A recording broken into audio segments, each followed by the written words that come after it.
Hello friends, मेरे channel Hindi junction में आपका स्वागत है। तो आज हम व्याकरण में संज्ञा के बारे में पढ़ेंगे।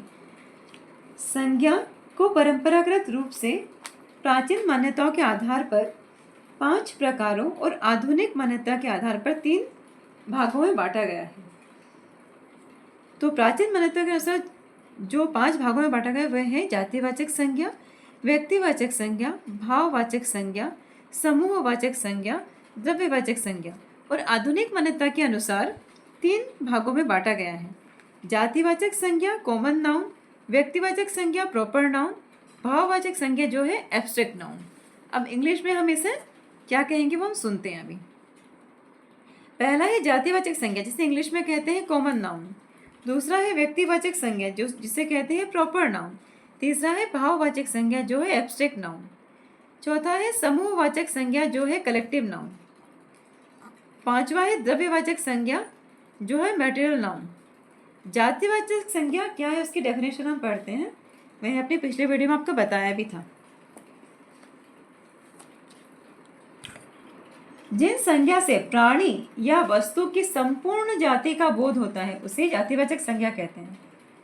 जैसे गाय, पहाड़ी, हरियाणी, जर्सी, फ्रीजियन, देशी, विदेशी इत्यादि। टाइप्स ऑफ काउ, मतलब किस किस तरह की गाय हुई वो पूरी गाय शब्द आगे जातिवाचक संज्ञा के अंतर्गत। और कुछ उदाहरण है जैसे कि गाय, लड़का, नदी, पहाड़, शहर इत्यादि। अब लड़का का क्या मतलब है? इसमें सभी तरह और सभी जगहों के लड़के आते हैं जैसे रामू, श्यामू, प्रखर, संकेत, मोहन, पीटर, करीम आदि। क्योंकि मनुष्यों में एक खास अवस्था वाले मानवों की एक जाति हुई लड़का, इसलिए ये हो गया जातिवाचक संज्ञा। अब है नदी। अब नदी के अंतर्गत नदियां आएंगी गंगा, यमुना, सरयू, कोसी, ब्रह्मपुत्र, सिंधु, इस तरह सभी नदियां। तो ये हम नदी को क्या कहेंगे? जातिवाचक संज्ञा। अब पहाड़, इस जाति के अंतर्गत हिमालय, अल्प्स, फ्यूजिमा, मंदार आदि सभी पहाड़ आएंगे।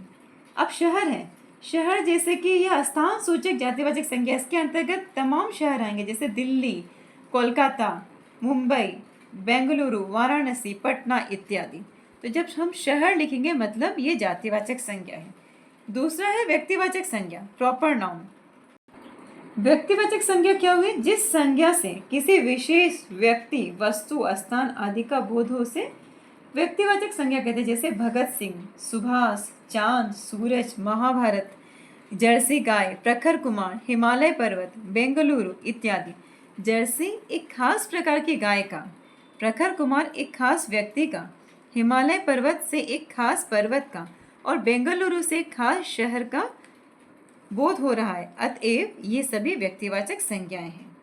तीसरा है भाववाचक संज्ञा जिसे इंग्लिश में कहते हैं एब्स्ट्रैक्ट नाउन। धर्म, गुण, दोष, आकार, अवस्था, व्यापार या चेष्टा, ये सब क्या हुए? भाववाचक संज्ञा। कुछ इंपॉर्टेंट चीज है जो आप सुनिए। भाववाचक संज्ञाएं अनुभवजन्य होती हैं, यह अस्पर्शी होती हैं।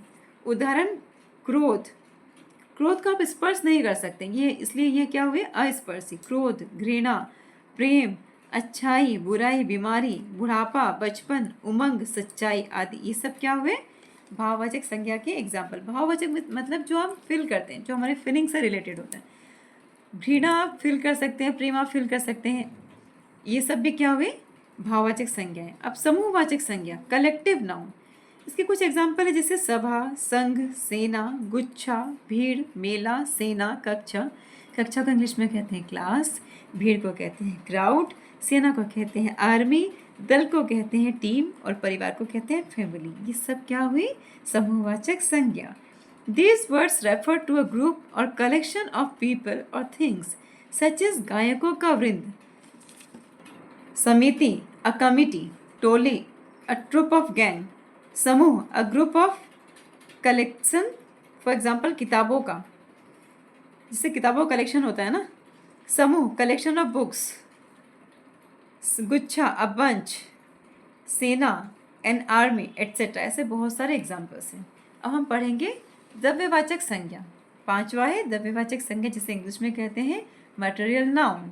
एग्जाम्पल्स हैं it can be made, examples मैं आपको दूंगी। It can be measured but not counted, इसे आप मेज़र कर सकते हैं लेकिन काउंट नहीं कर सकते। ये अगणनीय है। ठीक है, जैसे एग्जाम्पल यहाँ आते हैं, मेटल सोना, ठीक है, गोल्ड सिल्वर चांदी, चांदी को इंग्लिश में कहते हैं सिल्वर, लोहा इंग्लिश में कहते हैं आयरन, दूध, पानी, घी, जूस, डीजल, पेट्रोल, ये सब क्या हुए? द्रव्यवाचक संज्ञा। तो फ्रेंड्स, आज हमने पढ़ा संज्ञा में प्राचीन मान्यता के अनुसार और आधुनिक मान्यता के अनुसार कितने भेद हैं और क्या क्या है, उनके डेफिनेशंस, उनके एग्जाम्पल्स, उनके बारे में मैंने आपको डिटेल्स में बताया। अगर आपको और जानकारी लेनी है तो आप मुझे कमेंट सेक्शन में ज़रूर बताइएगा। थैंक यू दोस्तों।